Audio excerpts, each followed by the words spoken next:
মানে আজি মোৰ বাৰ্থডে আছিলে যেহেতু এইকাৰণে মই বজাৰ কৰিবৰ কাৰণে বৰবজাৰ গৈছিলোঁ তেনেকৈ যেতিয়া ঘৰলৈ 8:20 বজাত মই ৰিটাৰ্ণ ঘৰলৈ আহি আছিলোঁ এই আপোনাৰ ৰিগেল আৰ্কেড বৰবজাৰ ঢাকাইপতি যিটো চাৰিআলি চৈতন্য ভাণ্ডাৰৰ ওচৰত সেইখিনিত মানে আৰ্নিছ ৰহমান বুলি ল'ৰাজনৰ পিছত মই গম পাইছোঁ ল'ৰাজনৰ নাম এই স্কুটিখন মানে সি ৰখাই পেলাই মোবাইলটো টিপি আছে তে মই পিছফালৰ পৰা তেখেতক অভাৰটেক কৰিবৰ কাৰণে মই হৰ্ণ মাৰিলোঁ এবাৰ মাৰাৰ পিছতে সি চাইড দিয়া নাই তাৰপিছত ছেকেণ্ড হৰ্ণটো যেতিয়া মাৰিছোঁ সি মোক বেয়া গালি ডাইৰেক্ট দিছে দি পেলাই কয় মোৰ মাৰ নামতো গালি দিছে যে কি বেয়া গালি দিছে তোমাক বুলি কৈছে পিছত মাৰ নামত ধৰি পেলাই বহুত বেয়া গালি দিছে মই ক'ব নোৱাৰিম সেইটো তাৰপিছতে আপোনাৰ মোক কয় যে ইমান উৎপাত কিহৰ মই কৈছোঁ দাদা আপুনি চাইড হৈ পেলাই মোবাইলটো টিপক এইটো ক'লোঁ কাৰণে সি মানে মোক কাক কি কথা ক'ব আহিছোঁ তই কোন তই এনেকৈ কৈ পেলাই মোক সেই ৰাজলক্ষ্মী যিটো ওচৰ সেইখিনি জেগাত মানে মোক আগভেটি ধৰিলেহি আগভেটি ধৰি পেলাই মোক স্কুটিটোৱে আগচকাটো পেলাই দিলে মানে এটা ডাঙৰ প্ৰশ্ন হৈছে নগাঁৱত মিয়াই পালে ক'ত এই ক্ষমতা ক'ত পালে বা এই সাহস ক'ত পালে এগৰাকী খিলঞ্জীয়া যুৱকক প্ৰহাৰ কৰিবলৈ আৰু প্ৰহাৰ কৰিছিল হেলমেটেদি এটা মিয়া যুৱকে আহি পেলাই নগাঁৱৰ এজন খিলঞ্জীয়া যুৱকক আহি সন্দীপ কাকতি তেখেতে বজাৰ কৰিবলৈ আহিছিলে ঢাকাইপতিত আৰু সেই সময়তে হৰ্ণ মাৰিছিলে হৰ্ণ মাৰ্ক লৈ পেলাই সেই যুৱকজন যিজন যুৱক আছিলে আনিছুৰ ৰহমান নামৰ যিজন মিয়া যুৱক আছিলে সেই যুৱকজনে আহি পেলাই তেখেতৰ হেলমেটেৰ উপৰ্য্য পৰি প্ৰহাৰ কৰিছিলে প্ৰহাৰ কৰি তেখেতক কৈছিল অসমীয়া হৈ ইয়াত বেছি মাত নামাতিবি আৰু আজি সেই যুৱকজন মোৰ লগত আছে সন্দীপ কাকতি মোৰ লগত আছে মই তেখেতৰ পৰা জানিবলৈ চেষ্টা কৰিম কালি সম্পূৰ্ণ যি ঘটনাটো কি হৈছিলে কালি মানে আজি মোৰ বাৰ্থডে আছিলে যেহেতু এইকাৰণে মই বজাৰ কৰিবৰ কাৰণে বৰবজাৰ গৈছিলোঁ তেনেকৈ যেতিয়া ঘৰলৈ 8:20 বজাত মই ৰিটাৰ্ণ ঘৰলৈ আহি আছিলোঁ এই আপোনাৰ ৰিগেল আৰ্কেড বৰবজাৰ ঢাকাইপতি যিটো চাৰিআলি চৈতন্য ভাণ্ডাৰৰ ওচৰত সেইখিনিত মানে আৰ্নিছ ৰহমান বুলি ল'ৰাজনৰ পিছত মই গম পাইছোঁ ল'ৰাজনৰ নাম এই স্কুটিখন মানে সি ৰখাই পেলাই মোবাইলটো টিপি আছে তে মই পিছফালৰ পৰা তেখেতক অভাৰটেক কৰিবৰ কাৰণে মই হৰ্ণ মাৰিলোঁ এবাৰ মাৰাৰ পিছতে সি চাইড দিয়া নাই তাৰপিছত ছেকেণ্ড হৰ্ণটো যেতিয়া মাৰিছোঁ সি মোক বেয়া গালি ডাইৰেক্ট দিছে দি পেলাই কয় মোৰ মাৰ নামতো গালি দিছে যে কি বেয়া গালি দিছে তোমাক কেলা বুলি কৈছে পিছত মাৰ নামত ধৰি পেলাই বহুত বেয়া গালি দিছে মই ক'ব নোৱাৰিম সেইটো তাৰপিছতে আপোনাৰ মোক কয় যে ইমান উৎপাত কিহৰ মই কৈছোঁ দাদা আপুনি চাইড হৈ পেলাই মোবাইলটো টিপক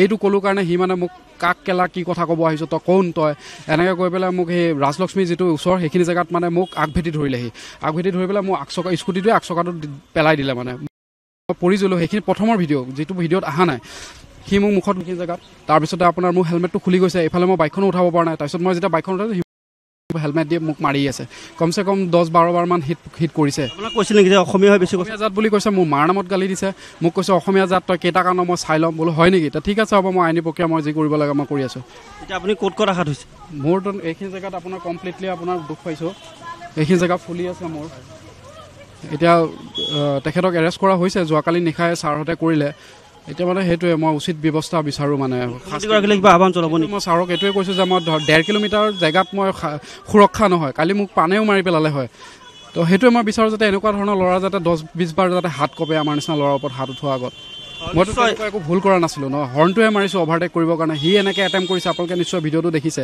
তো মোকতো প্ৰাণেই মাৰি পেলালে হয় কালি তো এতিয়া মোৰ মানে শংকা হৈছে মই ছাৰক এইটোৱে ক'ম যাতে আমাৰ আৰক্ষীটোৰ কালি ব্যৱস্থা মোৰ ভাল লাগিছে তো আৰু টাইট হ'ব লাগে যাতে এনেকুৱা নিচিনা মানুহৰ মাজমজিয়াত যাতে ইহঁতো ঠাণ্ডা হৈ যায় আৰু কিমান সময় হ'ব 8:20 মানত হ'ব আৰু সি বোলে সেইখিনি লোকেল গুণ্ডা বোলে সি ফুটপাথত দোকান দিয়ে মই পিছত গম পাইছোঁ কথাখিনি সেইখিনি আৰু প্ৰথম বস্তুটো হৈছে মই এটা কথা ক'ম যে নগাঁৱত অসমীয়া মাত মাতাৰ অধিকাৰ হেৰুৱাইছে নেকি বা নগাঁৱত অসমীয়া লোকে হৰ্ণ বজাব নোৱাৰে নেকি এটা মিয়া ল'ৰা আহি পেলাই মাৰি পেলাই কৈছে অসমীয়া যে ইয়াত বেছি কথা নকবি গতিকে এইটোক চাব লাগিব মুখ্যমন্ত্ৰীগৰাকীয়ে চাবলৈ মোৰ লাচিত সেনা আছে মই ৰূপজ্যোতি দাক অকণমান আগুৱাই মাতিছোঁ লাচিত সেনাৰ পৰা মই ইয়াৰ মন্তব্য ল'ম যিহেতু আপোনালোকে অসমীয়া হৈ মাত মাতি আহিছে খিলঞ্জীয়া হৈ মাত মাতি আহিছে যোৱাকালি যিটো ঘটনা সংঘটিত হ'ল নগাঁৱৰ মাজমজিয়াত হৰ্ণ বজোৱাৰ বাবে এজন খিলঞ্জীয়া যুৱকক প্ৰহাৰ কৰিলে এটা মিয়াই কি ক'ব এই কথাটোকে মই বাৰে বাৰে কৈ আছোঁ চাওক এইটো এটা পৰিকল্পিত প্ৰচেষ্টা আজি অসমীয়া খিলঞ্জীয়া মানুহবোৰক কিছুমান অনা অসমীয়া ব্যক্তিয়ে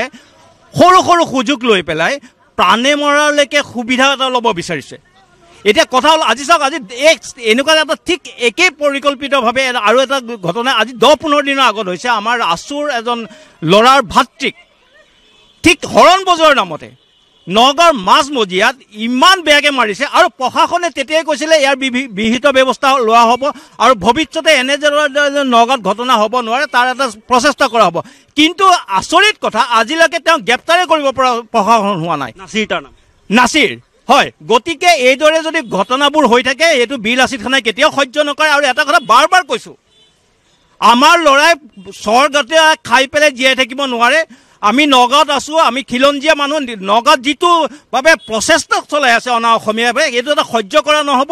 আৰু এটা কথা পুনৰ কৈছোঁ, মই প্ৰশাসনক এটা কথা ক'ব বিচাৰিছোঁ, যদি নকৰে বীৰ লাচিত সেনাই কিন্তু নিজৰ ষ্টাইলত কাম কৰিবলৈ বাধ্য হ'ব। মই আপোনাৰ ওচৰলৈ আহি মাতি আছে, মই মাতৃগৰাকীৰ ওচৰলৈ যাবলৈ চেষ্টা কৰিম।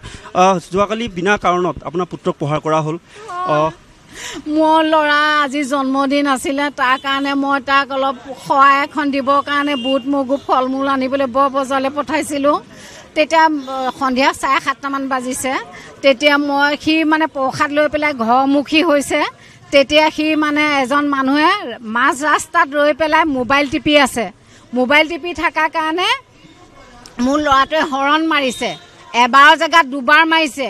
মাৰাৰ পিছত তেওঁ ৰাস্তা দিয়া নাই, নিদি পেলাই কৈছে, ঐ তই কেইবাৰ হৰণ মাৰ, সেইবুলি কৈ 1 ঘোচা মাৰিছেগৈ। তাৰপিছত ঘোচাটো মৰাৰ লগে লগে তাৰ হেলমেটটো খুলি গৈছে, আৰু সেই হেলমেটটোকে সি অস্ত্ৰ বনাই পেলাই তাকে প্ৰহাৰ কৰিছে।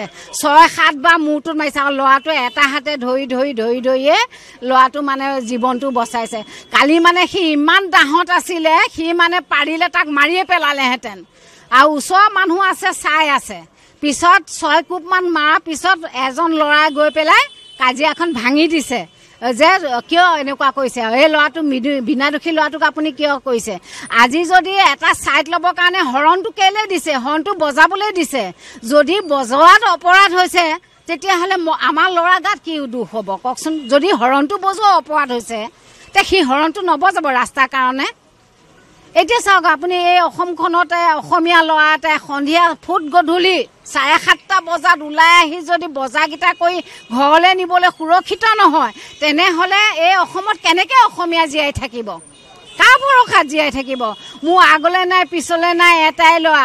আজি 20 বছৰ বয়সতে 20 বছৰ হ'ল তেখেত ঢুকাইছে। সেই সৰুকালৰ পৰা মই ডাঙৰ দীঘল কৰিছিলোঁ এটা চাট নামাৰাকৈ। আজি সেই ল'ৰাটোৱে মূৰত ইমানকৈ কোবালে তাক। আৰু সি এতিয়া বৰ্তমান মই এই আল্ট্ৰালেবত আনিছোঁ, এটা সৰু সাধাৰণ এটা স্ক্ৰিনিং কৰাইছোঁ। কিন্তু মই আকৌ উন্নত মানৰ চিকিৎসাৰ কাৰণে মই অকণ নিব লাগিব তাক গুৱাহাটী বা অকণমান বাহিৰৰ পিনে, নহ'লে মোৰ ল'ৰাটো কেনেকৈ চিকিউৰিট হ'ব। এতিয়া যে ল'ৰাটো কৰিব নোৱাৰে, পানী এগিলাচ খাব নোৱাৰে। কালি ইমানখিনি ফুলি আছে, মই তেতিয়া অলপ বৰফ পানী দি পেলাই তাক হেৰি কৰিছোঁ। এতিয়া সি চাহ অকণ খাব পৰা নাই, কৰিব পৰা নাই। বোলো বাবা টেবলেট এটা খাই লোৱা। টেবলেটটো খাই পেলাই সি মুখখন কৈছে। আৰু মোৰ ল'ৰা, মই নিজে মাক হৈ পেলাই নকওঁ যে খুব ভাল ল'ৰা বুলি, কিন্তু গাঁৱৰ মানুহে ক'ব মোৰ ল'ৰাটো স্বভাৱ চৰিত্ৰ কেনেকুৱা। কোনো জেং পেঙত নাথাকে, বেয়া পায় সি। আৰু সি বেয়া হ'লে সিও মাৰিলেহেঁতেন। ভিডিঅ'টোৱে প্ৰমাণ দিছে, সি মাৰ খাই আছে, চকু বলৈকে মাৰ খাই সি হাত দাঙি আৰক্ষীয়ে কিন্তু আনিছুৰ ৰহমান বুলি যিজন মিয়া যুৱক আটক কৰিছে। আপুনি নগাঁও আৰক্ষীয়ে হওক বা প্ৰশাসনৰ মুখ্যমন্ত্ৰীগৰাকী কিবা অনুৰোধ বা দাবী জনাব নেকি? মই এটাই, মোৰ হিমন্ত ছাৰলৈ বা ডাঙৰীয়া ছাৰলৈ মোৰ এটাই অনুৰোধ থাকিব, যাতে মোৰ নিচিনা বেলেগ মাকেও যাতে এনেকৈ ল'ৰাৰ কাৰণে নিশ্চিন্ত হৈ থাকিব পাৰে, তাৰ কাৰণে তেনেকৈ থাকিব লাগিব। কাৰণ মোৰ ল'ৰা যিখিনি কালি ঘটনা ঘটিছে, মই যদি কালি এই ভগৱানৰ আশীৰ্বাদত জীয়াইছে, নহ'লেতো সি কালিয়ে কিবা এটা হ'লহেঁতেন। কাৰণ দেহৰ অন্য অংগত মাৰিলে ক্ষতি নাই, ব্ৰেইনত মাৰিলে বহুত ক্ষতি। গতিকে আজি এই অসমখনত থাকি যদি আমাৰ নিচিনা বুকু উদং হৈ যায়, মোৰ ল'ৰাৰ নিচিনা যদি বুকু উদং হ'বলগীয়া হয়, কালি মোৰ ল'ৰাটো ভাগ্যজোৰত বাচিছে। আজি যদি তেনেকৈ কিবা এটা হ'লহেঁতেন, মোৰ বুকু সুদা হ'লহেঁতেন। এগৰাকী মাতৃৰ বুকু সুদা যাতে নহয়, তাৰ বাবে তেওঁ বাৰে বাৰে অনুৰোধ জনাইছে। মই পুনৰ লাচিত সেনাৰ ওচৰলৈ আহিছোঁ।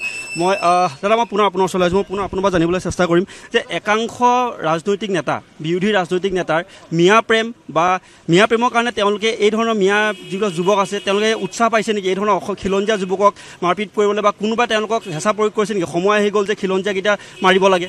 নহয়, এই কথাটো আমি বাৰ বাৰ কৈছোঁ, এজন ব্যক্তিৰ নহয়, ইয়াৰ পিছত এটা শক্তি আছে। আৰু এটা যদি শক্তি নাথাকে, এইদৰে খুব কম সময়ৰ ভিতৰতে একে হেৰিত বহুত কেইজন ব্যক্তিক আক্ৰমণ কৰাৰ সাহসটো কেতিয়াও নাপায়। ইয়াৰ পিছতকৈ এটা শক্তি আছে, আৰু সেই শক্তিটো চিনাক্ত কৰিব লাগে। আমি প্ৰশাসনক এটা কথা খুব দাবী জনাই আছোঁ, যেন ইয়াৰ পিছত কোনটো শক্তি আছে, সেই শক্তিটোক বাহিৰত আনক, সেইটো চিনাক্ত কৰক, আৰু ইয়াৰ বিৰুদ্ধে বিহিত ব্যৱস্থা গ্ৰহণ কৰক। অন্যথা লাচিত সেনা, মই এবাৰ পুনৰ কৈছোঁ, লাচিত সেনাই এনেধৰণৰ কাৰ্য কেতিয়াও সহ্য নকৰে। আৰু তাৰ কাৰণে যদি এটা আমাৰ হাতত অভিযোগো আহে যেন আইন হাতত তুলি লৈছে, খিলঞ্জীয়াৰ স্বাৰ্থত যিকোনো পৰ্যায়লৈ যাবৰ বাবে বীৰ লাচিত খানা সদায় প্ৰস্তুত আছে।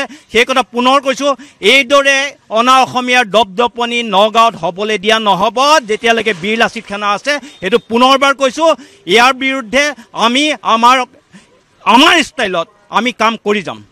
মই আৰু এটা প্ৰশ্ন কৰিছোঁ, সৰু প্ৰশ্ন যে এগৰাকী বিৰোধী নেতাই দুদিন পূৰ্বে এটা মন্তব্য কৰিছিল যে মিয়াক লৈ বৰ অসম গঢ়িব লাগে। এইটো সম্ভৱনে? মিয়াক লৈ বৰ অসম নহয়, চাওক, তেওঁলোকৰ ভিতৰত যিটো আছে, আজিলৈকে বহুত ৰাজনৈতিক নেতাৰ এটা অসমত আছিলে যেন অনা অসমীয়া, যিখিনি আমি অকণমান সন্দেহৰ দৃষ্টিৰে চাওঁ, তেওঁলোকে সন্দেহযুক্ত হয় নে নহয় সেইটোৰ ওপৰত তেওঁলোকে বিবেচনা নকৰি মাথো ভোট বেংকৰ বাবে, তেওঁলোকৰ নিজৰ ভোট বেংকৰ বাবে, নিজৰ স্বাৰ্থৰ বাবে অসমীয়া জাতিটোক সংকটৰ গৰাহলৈ ঠেলি দিব বিচাৰি আছে। আৰু সেইটো কেতিয়াও কৰিবলৈ নাই। মই এটাই কথা বাৰ বাৰ কৈছোঁ, বীৰ লাচিত খানা থকালৈকে এই শক্তিবোৰক আমি উৎখাত কৰিমেই।